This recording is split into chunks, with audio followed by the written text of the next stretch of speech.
જેતપુર તાલુકાના પાંચપીપળા ગામે ત્રિવેણી નદીના કાંઠે આમ આદમી પાર્ટી દ્વારા ભાદર બચાવો જીવન બચાવો અભિયાન અંતર્ગત પરિવર્તન લાવો કિસાન બચાવો યાત્રાનું આયોજન કરવામાં આવ્યું હતું। આ યાત્રાનો મુખ્ય ઉદ્દેશ ભાદર નદીમાં વધતા પ્રદૂષણ, પાણીની અછત અને ખેડૂતોને પડી રહેલી મુશ્કેલીઓ મુદ્દે જનજાગૃતિ લાવવાનો રહ્યો। પાર્ટીના આગેવાનો અને કાર્યકર્તાઓ મોટી સંખ્યામાં ઉપસ્થિત રહ્યા હતા। યાત્રા દરમિયાન નદી કાંઠે પ્રતિકાત્મક કાર્યક્રમ યોજાયો, જેમાં ભાદર નદીના સંરક્ષણ અને શુદ્ધિકરણ માટે સરકારને તાત્કાલિક પગલાં લેવા માંગ કરવામાં આવી।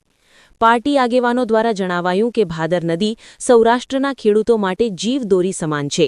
જો નદીનું જતન નહીં થાય તો કૃષિ અને પર્યાવરણ પર ગંભીર અસર પડશે। તેથી પરિવર્તન લાવો કિસાન બચાવોના સંદેશ સાથે લોકોમાં જાગૃતિ ફેલાવવા આ યાત્રાનું આયોજન કરવામાં આવ્યું છે। રિપોર્ટર સમીર ખાન બલોચ, જેતપુર।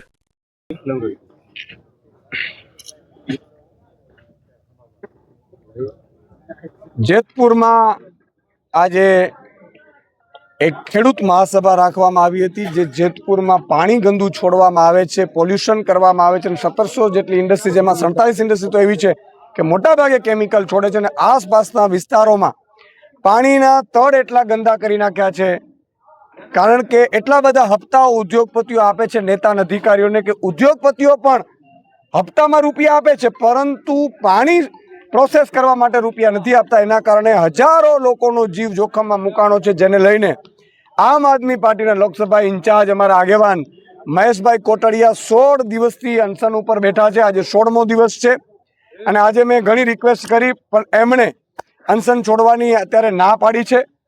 અને હું પણ ઈચ્છું છું કે જે આ ટીમ નક્કી કરે આંદોલનને, એ જ દિશામાં આંદોલન લઈ જાય। જ્યાં જરૂર પડશે આમ આદમી પાર્ટીને એનો એક એક કાર્યકર્તા સાથે રહેશે।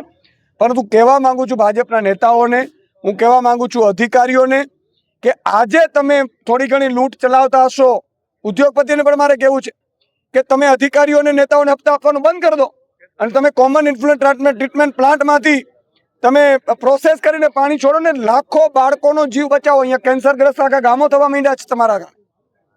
તો આ પ્રશ્નને લઈને મહેશભાઈ કોટડિયા અનશન ઉપર હજી ચાલુ છે।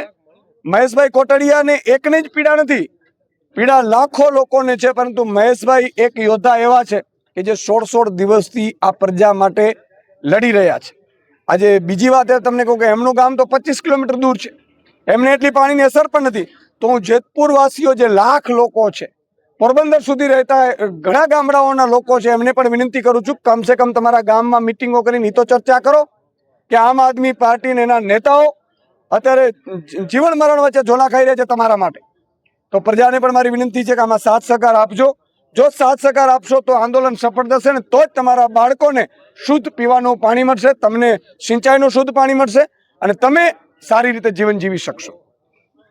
Thank you.